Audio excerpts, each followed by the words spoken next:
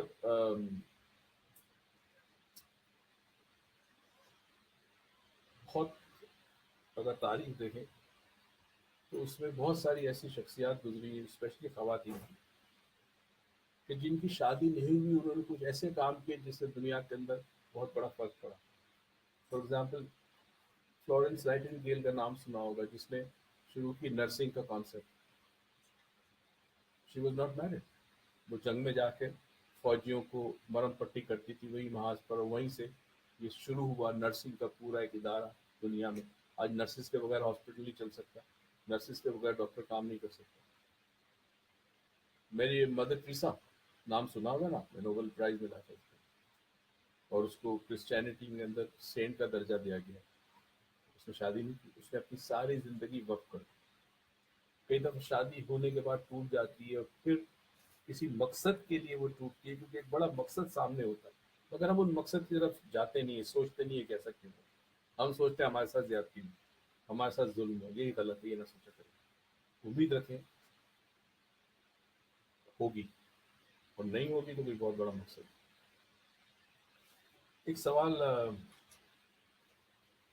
آخری سوال یہ میرے خیال میں، کیونکہ میں نے کوشش کی جلدی. ہاں آخری سوال ہے، اور اس سوال پہ میں تھوڑی تفصیلی گفتگو کرنا چاہوں گا. یہ خاتون نے مجھے آج پھر لکھا ہے، چند دن پہلے بھی انہوں نے لکھا تھا. میں نے کہا تھا جب آپ کا ٹرن آئے گا تب میں جواب دوں گا. پھر انہوں نے ریمائنڈر، تو برائے کرم ویٹ کیا کریں. بارہ انہوں نے لکھا ہے، نماز مومن کی معراج ہے، اس سے سمجھائیں کیسے. اچھا، پہلی تو چیز ہے، ہاتھ جوڑ کے کہتا ہوں، میں نہ کوئی عالم دین ہوں، نہ میں مولوی ہوں، میں صرف ایک عام سا انسان ہوں، مائنڈ سائنسز کا اسٹوڈنٹ ہوں. مشاہدہ میرا ہے، اللہ نے عقل دی ہے، تو دانائی اس نے عطا کی، اس کا کرم ہے. تو جو بھی بات کرتا ہوں وہ اپنے نظریات سے کرتا ہوں، اپنی سوچ سے کرتا ہوں. برائے کرم یہ میری ذاتی رائے ہوتی ہے، تو پلیز اس کو اگر آپ چاہیں تو اگنور کریں، چاہے تو ایکسیپٹ کریں، چاہے تو ریجیکٹ کریں، آپ کی مرضی. معراج کو کہتے ہیں کسی اونچے مقام پر پہنچنا، یا کسی اونچے مقام کو معراج کہتے ہیں. جیسے کہتے ہیں نا بعض دفعہ کہ جی یہ شخص جو اس فن کی معراج تک پہنچ گیا، سب سے اونچائی پہ پہنچ گیا. اور اگین معراج کا واقعہ حضرت صلی اللہ علیہ وسلم کا، سب سے اونچے مقام پہ اللہ نے ان کو بلایا. تو معراج جو ہے وہ مومن کی معراج جو ہے وہ نماز ہے، یعنی نماز معراج ہے مومن. اب نماز پہ اتنا فوکس کیوں؟ ابھی 2 دن پہلے پیشنٹ میرے پاس آئے تھے، پیشنٹ ڈے تھا، تو ایک خاتون کو میں سمجھا رہا تھا اسلام میں جو 5 فرائض ہیں، نماز، روزہ، حج، زکوٰۃ اور جہاد، ان کو ذرا تھوڑا سا تفصیل سے دیکھیں. جہاد اس وقت فرض ہے جب آپ پہ طاقت ہو کرنے کی، آپ کی محاذ پہ جانے کی، لڑنے کی. اگر عمر بہت زیادہ ہے تو آپ نہیں جائیں گے، بیمار ہے تو نہیں جائیں گے، ہے نا، کئی کنڈیشن ہے. دوسرا ہے حج، استطاعت ہو آپ کے پاس، حلال کے پیسے، یہ نہیں کہ آپ سود لیتے ہیں، حرام کھاتے ہیں اور پھر حج اور عمرہ کرتے ہیں، یہ نہیں. حج میں بھی کنڈیشن ہے کہ آپ کے پاس جو پیسے تھے، جن کا دینا تھا، قرض تھا، ان کا قرض ادا کر دیا، بچوں کے حصے کر دیے، اس کے بعد آپ کے پاس ہے پیسے تو آپ ڈیفینیٹلی حج پہ جا سکتے ہیں. تو اس میں بھی کنڈیشن ہے. زکوٰۃ، ایک خاص اماؤنٹ سے اوپر آپ کے پاس پیسے ہوں تو زکوٰۃ واجب ہے، نہ ہو تو زکوٰۃ واجب نہیں ہے، تو اس میں بھی کنڈیشن آ گئی. روزہ اگین کنڈیشن ہے، بیمار ہو تو روزہ نہ کریں، بعد میں کر لیں. سفر پہ ہے تو روزہ نہ کریں، چھوٹے آپ کو بعد میں کر لیں. مگر نماز واحد فرض ہے، اس میں کوئی چھوٹ نہیں. حد تو یہ ہم یاد ہے جب چھوٹے تھے، ہماری والدہ کہا کرتی تھی کہ بیٹا نماز اتنی اہم ہے کہ اگر آپ کا جہاز ڈوب چکا ہے اور آپ ایک تختے کے اوپر ہو اور تختہ پانی میں ہے اور آپ انتظار کر رہے ہو کہ کوئی آپ کو آ کے بچائے، اس وقت اذان کا ٹائم ہو تو اشارے سے نماز پڑھو۔ اگر آپ بستر پہ ہو، بیمار ہو، ہاسپٹل میں، نماز کا ٹائم ہوتا ہے، اشارے سے نماز پڑھو، نماز معاف نہیں۔ اور اس کی وجہ تھوڑا سا سمجھے انسان کون ہے۔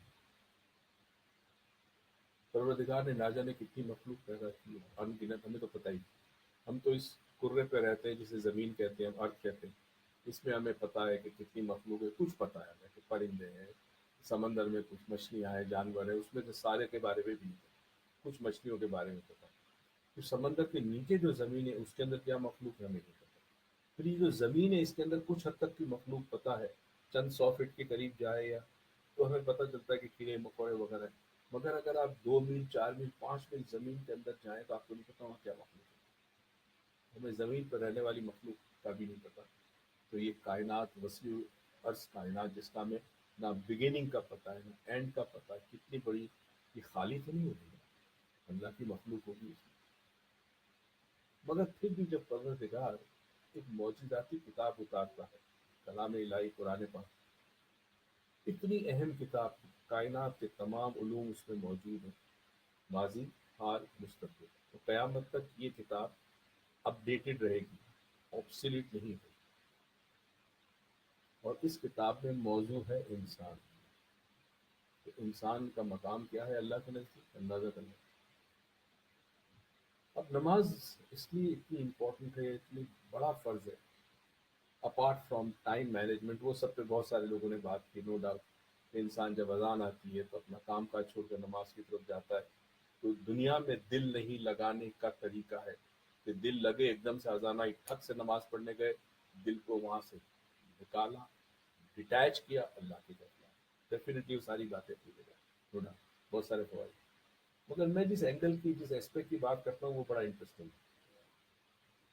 نماز میں جو ڈفرینٹ پوزیشنز یا ارکان جن کو کہتے ہیں، ہم کھڑے ہوتے ہیں، اس کے بعد رکوع میں جاتے ہیں، سجود میں جاتے ہیں، پھر 4 پوزیشن ہیں کائنات میں۔ اللہ کی جتنی مخلوق ہے جن کو ہم نہیں بھی جانتے، اس میں ایک مخلوق تو وہ ہیں جو، جس کو ہم ان اینیمیٹ میٹر کنڈم کہتے ہیں، یہ سلوا میں ہم بتاتے ہیں۔ ان اینیمیٹ میٹر کنڈم کا مطلب ہے کہ وہ جہاں ہے وہیں رہے گی، ہل نہیں سکتی، موو نہیں کر سکتی، گرو نہیں کر سکے گی، مگر زندگی اس میں بھی ہے، کیونکہ اس میں ایٹم ہے۔ یہ پتھر، یہ پہاڑ، یہ چٹانیں، یہ زمین، یہ مٹی، اس کو ان اینیمیٹ میٹر کنڈم کہتے ہیں۔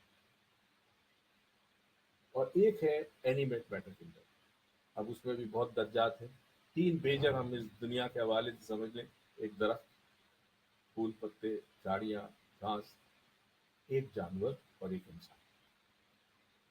اب جو پھول پتے ہیں یا درخت جو ہیں، ان کی نارملی ڈائریکشن ایک یا دو ہوگی، یا تو وہ زمین سے آسمان کی طرف جائے گا، یا دائیں سے بائیں، یا بائیں سے دائیں سے جائے گا۔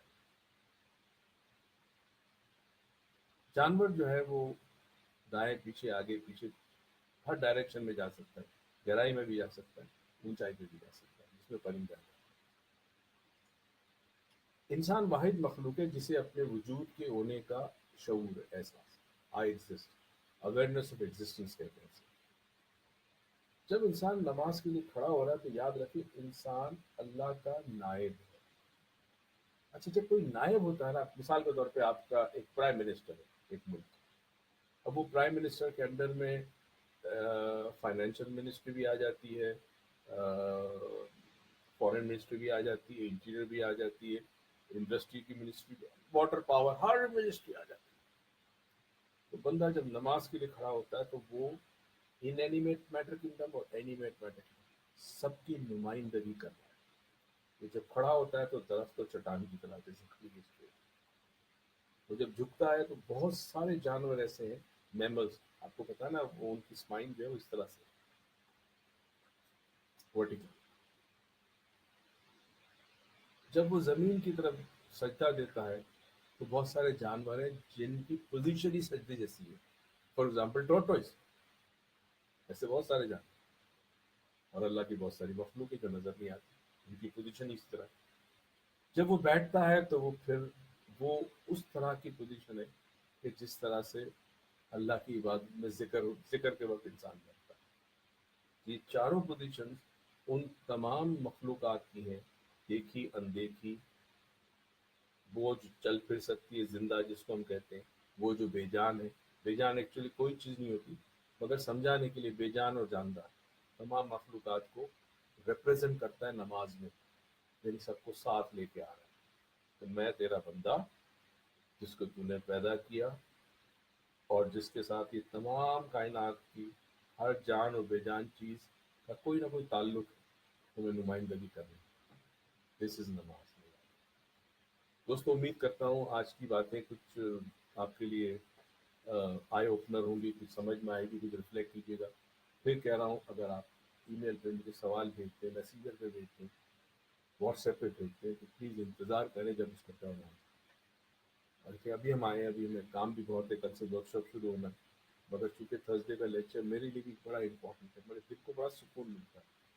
کبھی آواز نہیں ہوتی، کبھی درد ہوتا ہے، کبھی بیماری ہوتی ہے، مگر پھر بھی کوشش کرتا ہوں کہ تھرسڈے کا لیکچر مس نہ ہو، کیونکہ آپ کے سوال کے جواب دینے سے میرے اندر بھی کچھ چیزیں میں سیکھنا شروع کرتا ہوں، اور یہ سمجھتا ہوں کہ کوشش کرتا ہوں. حق تو ادا نہیں ہو سکتا اس رب کی کرامات کا، اس رب کی مہربانیوں کا، مگر کوشش کرتا ہوں کہ سوالات کے جواب اگر آپ کے دوں تو شاید میری عطا میرے رب کی بارگاہ میں قبول ہو جائے.